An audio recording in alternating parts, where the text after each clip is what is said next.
अस्सलाम वालेकुम प्यारे दोस्तों, कुरान मजीद में जिस तरह 7 आसमानों का जिक्र किया गया है, इसी तरह 7 ज़मीनों का भी जिक्र है। सूरह अत-तलक की आयत नंबर 12 में अल्लाह ताला इरशाद फरमाता है, और वो है जिसने 7 आसमान पैदा किए और ज़मीनें भी। उसी की मसल उनके दरमियान हुक्म नाज़िल होता है ताकि तुम जान लो कि बेशक अल्लाह ताला हर चीज़ पर खूब कुदरत रखने वाला है। दोस्तों, अल्लाह ताला ने इस ज़मीन व आसमान के निज़ाम को पैदा करने के हवाले से सूरह सजदा की आयत नंबर 4 में इरशाद फरमाया है कि वो है जिसने ज़मीन व आसमान और जो कुछ उसके दरमियान है, इन सब को 6 दिन में पैदा किया। दोस्तों, सवाल ये पैदा होता है कि ये 6 दिन में ज़मीन व आसमान कैसे पैदा हुए? इतना बड़ा निज़ाम सिर्फ 6 दिन में कैसे बन सकता है? लिहाजा आगे बढ़ने से पहले आपसे गुजारिश है कि हमारे इस चैनल को सब्सक्राइब करें ताकि आपको हर नई आने वाली वीडियोस वक्त पर पहुंच सकें। जी तो प्यारे दोस्तों, सूरह हज की आयत नंबर 47 में अल्लाह रब्बुल इज़्ज़त ने कुछ यूं इरशाद फरमाया कि तुम्हारे रब के नज़दीक एक दिन तुम्हारी गिनती के एतबार से 1000 साल का है। यानी ज़मीन के 1000 साल आसमानों पर अल्लाह के नज़दीक एक दिन के बराबर है। लिहाजा ज़मीन व आसमान जिसे हम देखते हैं, बयान की गई आयत मुबारका के मुताबिक महज ज़मीन के 6000 साल में बनाए गए हैं। और आयत से पता चलता है कि ये आसमान भी एक नहीं है, बल्कि इस जैसे 6 आसमान तय दर तय और भी हमारी नज़रों से ओझल हैं। बिल्कुल इसी तरह 7 ज़मीनों का भी जिक्र किया गया है। इससे क्या मुराद है कि हमारी कायनात में हमारी ज़मीन जैसी और भी ज़मीनें हैं जिन पर इंसान या कोई और मखलूक रहती हो। सूरह रहमान की आयत नंबर 33 में अल्लाह रब्बुल इज़्ज़त इरशाद फरमाते हैं, ए इंसानों और जिन्नों के गिरोह, अगर तुम में ताकत है कि तुम आसमानों और ज़मीनों के किनारों से बाहर निकल जाओ तो निकलो, लेकिन एक अजीम ताकत के बगैर तुम नहीं निकल सकते। दोस्तों, क्या इस आयत में इशारा मौजूद है कि इंसान एक दिन आसमानों की हदूद को क्रॉस कर जाएगा? इन्हीं सवालों के जवाब हम आज की वीडियो में आपको देंगे। दोस्तों, 7 आसमानों का जिक्र कुरान पाक में बकसरत देखने को मिलता है, लेकिन आसमान है क्या चीज़? ये जो नीला रंग है हम देखते हैं, ये आसमान तो है, लेकिन दोस्तों शायद ये आसमान नहीं है। ये नीला रंग ओजोन गैस का है जो सूरज से आने वाले ख़तरनाक शुआओं से ज़मीन को बचाती है। कुरान मजीद में एक जगह अल्लाह ताला इरशाद फरमाते हैं कि हमने पहले आसमान, जैसे आसमान दुनिया कहा गया है, इस आसमान को चिरागों से सजाया है।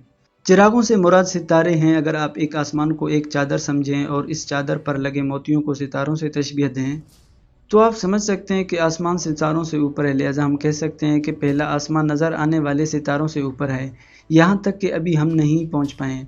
हम बाज़ औक़ात सोचते हैं कि हम आसमान की हदूद को छुपाएंगे, क्योंकि इसका इशारा सूरह रहमान की आयत में मिलता है, जब अल्लाह ताला फरमाते हैं कि इंसानों और जिन्नों, तुम ज़मीन व आसमान की हदूद से निकल सकते हो तो निकल जाओ, लेकिन एक ज़बरदस्त ताकत के बगैर नहीं निकल सकते। दोस्तों, 12 अप्रैल 1961 को रूसी खलाबाज यूरी गैगरिन वो पहला शख्स था जिसने ज़मीन की हदूद से निकल कर इसके गिर्द कामयाब चक्कर लगाया, और फिर 1969 में अपोलो मिशन के ज़रिए इंसान की चांद पर बाकायदा कामयाब लैंडिंग भी हो चुकी है। यानी कुरान पाक की एक पेशन गोई हम इंसानों ने अपनी मेहनत के बलबूते पर सच कर दिखाई है। हो सकता है कि मुस्तकबिल में हम जदीद और तेज़ रफ्तार स्पेस शिप बनाने में कामयाब हो जाएं, जिसके ज़रिए हम आसमान की वसअतों को तय करते हुए कुरान मजीद की इस आयत की दूसरी बात को भी पूरा करें। अगर आसमानों के साइज़ की बात करें तो हम इस तरह समझ सकते हैं कि इतनी जदीद टेक्नोलॉजी और दूरबीनों के बावजूद भी अभी तक हम पहले आसमान की हद नहीं देख पाए। एक रवायत के मुताबिक हर आसमान के बाद 500 साल का फासला है। इसके बाद अल्लाह का अर्श है और इस पर कुर्सी है। सही रिवायत के मुताबिक 7 आसमान इस कुर्सी के मुकाबले में इस तरह हैं जैसे किसी बहुत बड़े सहरा में कोई अंगूठी पड़ी हो। यानी कुर्सी का साइज़ अगर सहरा के बराबर है तो इसके मुकाबले में 7 आसमानों की हैसियत एक छोटी सी अंगूठी से ज़्यादा नहीं है।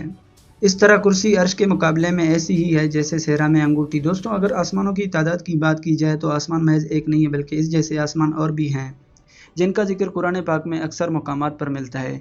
यही वो 7 आसमान हैं जिन पर मेराज की रात नबी करीम सल्लल्लाहु अलैहि वसल्लम ने मुख्तलिफ अंबिया अलैहिस्सलाम से मुलाकात की।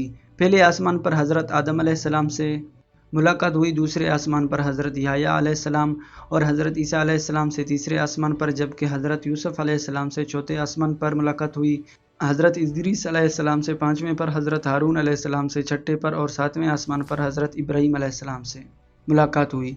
7 आसमानों के ऊपर एक बेरी का दरख्त है जिसे सिदरतुल मुंतहा कहा जाता है, और ये वो मुकाम है जिससे आगे हज़रत जिब्रील अलैहिस्सलाम ने जाने से इनकार किया था कि अगर मैं इस मकाम से आगे जाऊंगा तो मेरे पर जल जाएंगे। 7 आसमानों के बाद अल्लाह ताला के अर्श के बिल्कुल सामने बैतुल मामूर है, जो कि खाना काबा के ऐन ऊपर फरिश्तों का खाना काबा है, और हर वक्त 70,000 फरिश्ते बैतुल मामूर का तवाफ़ कर रहे होते हैं। और फरिश्तों की तादाद इतनी ज़्यादा है कि जिस फरिश्ते ने एक बार बैतुल मामूर का तवाफ़ कर लिया, दोबारा उसकी कभी बारी नहीं आएगी। اس طرح قرآن پاک میں ایک مقام پر 7 زمینوں کا بھی ذکر ہے، لیکن اس 7 زمینوں سے مراد کیا ہے؟ اس بات پر قرآن و حدیث خاموش ہیں۔ مسند احمد کی ایک حدیث میں 7 زمین اور اس کے مابین فاصلے کا ذکر ہے کہ ہر 2 زمینوں کے درمیان 500 سال کا فاصلہ ہے، اور یہ زمینیں ہماری زمین کی تہہ سے نیچے تہہ در موجود ہیں۔